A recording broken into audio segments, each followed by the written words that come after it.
Right. So Trump's ultimate ambition is to create a Trump world order. And what he means by that is he wants to replace the old elite, the established elite, the global elite, with a new elite. Okay. So what we're seeing right now in America is a civil war between left and right. And this is, and the ground zero for this, of course, is Minneapolis, where a couple of days ago, another American citizen was killed by ICE. Okay. So the first was Rennie Good, who was shot in the face 3 times by an ICE agent who claimed self-defense. But if you look at the video, that's debatable. But the second incident is a man named Alex Pretty. He's 37 years old and he's a nurse.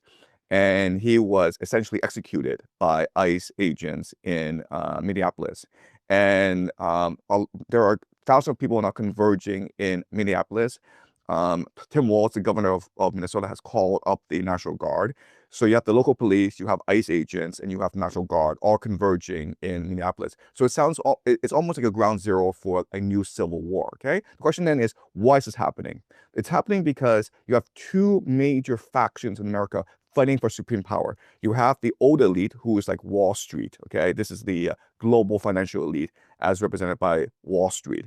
But then you have a new elite that's up and coming, they're new money. So Silicon Valley, Palantir, as represented by Elon Musk and Peter Thiel. And they're the ones backing Trump, okay? So the goal of Trump is to replace the federal bureaucracy in Washington and make it obedient and subservient to him. And that's why you're seeing all this conflict in the United States.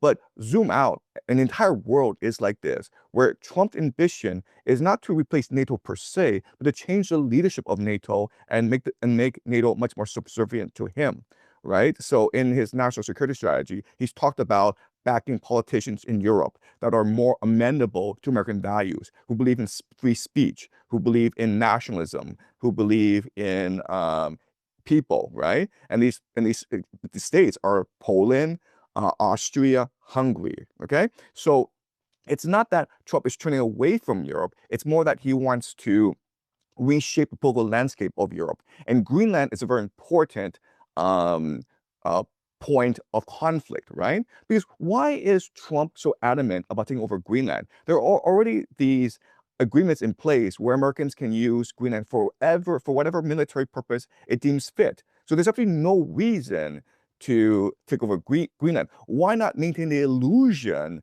that NATO is still relevant? And the answer is because Trump wants the European leaders to lose face. He wants to embarrass NATO. He wants to show the European people, look, your leaders are powerless. Your leaders are useless. So overthrow them and elect leaders that can work with me, okay? So in Germany, that's AfD, right? In France, that's Le Pen's party.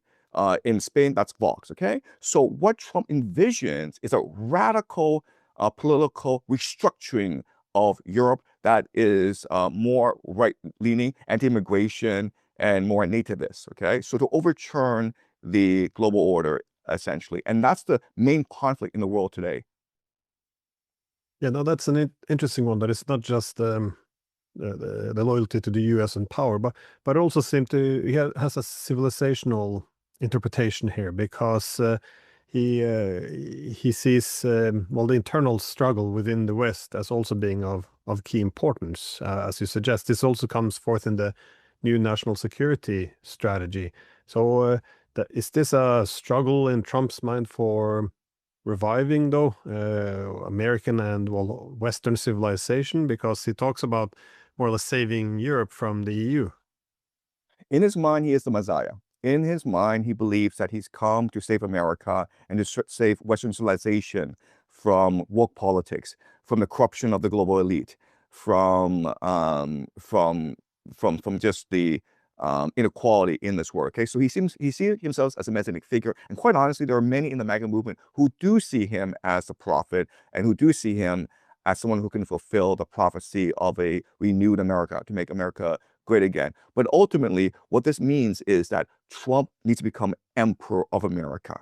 His ambition is to become king. And that means destroying the constitutional values and norms that underpin American society. And we will know this because he plans to run for a third term, which will be unprecedented in the 20th century. And not only does he plan on a third term, he plans on a fourth term, because in his mind, he needs time in order to revamp American society, to make America great again. And look, if he were not running for a third term, we cannot possibly explain the speed and the force by which he is revamping American society. Think about ICE, okay? Now, what's interesting about ICE is that it says that ICE exists in order to deport immigrants, right? In order to get rid of illegal immigration, which is destroying the American economy.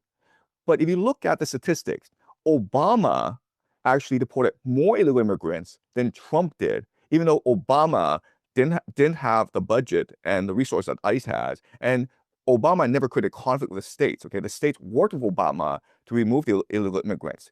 So it was clearly about removing illegal immigrants.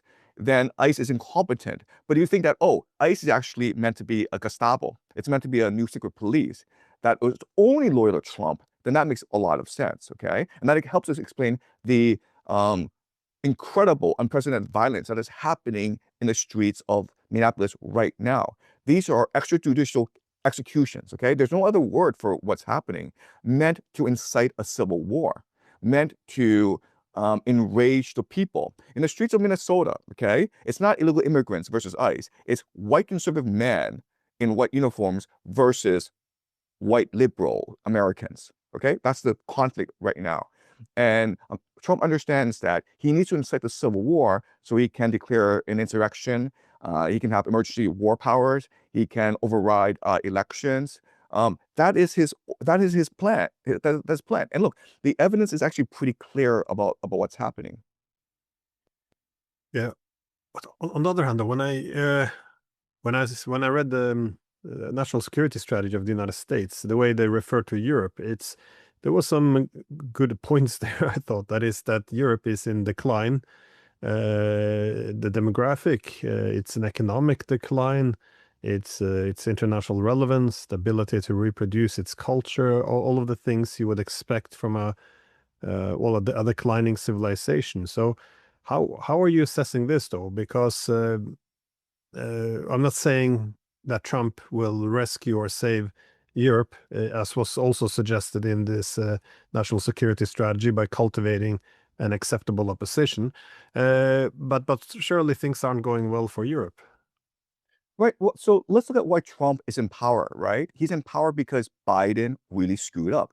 Biden was in power for 4 years, and during those 4 years, the world essentially collapsed because there's a lack of leadership, there's a lack of strategy, there's a lack of decision making, and this is true for the entire global Western elite. You go to Brussels, you go to Washington D.C. during the Biden years, they had no idea what to do. They were corrupt, they were indifferent, they lived in a bubble, and so people were really angry, and people wanted change, and that's what propelled Trump in the presidency. That's what's allowing him to implement Project 2025, which is to radically revamp the federal bureaucracy. This is what's drawing the Pentagon to be loyal to Trump. So there are severe problems that need to be addressed, and Trump is using this opportunity.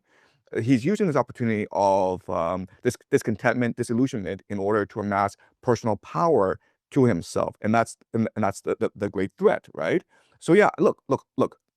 I mean, I hate to say this, but Hitler would not have rose to power unless Germany was really suffering, and Germany really wanted massive political change. So I completely agree with you. Europe is in a lot of trouble, but the idea that Trump's going to come and become your savior, I think that is a bit diluted. I think Trump's plan is to destroy the world so he can rule over the ashes. I think that's what's going to happen. But you're right in that you can make a legitimate argument that he really believes he wants to save the world. You can also make the legitimate argument that his followers, his are true believers, and they are trying to make the world a better place. But historically, just look at historical patterns. When a figure like this emerges, and figures like this include Julius Caesar, they end up destroying the world.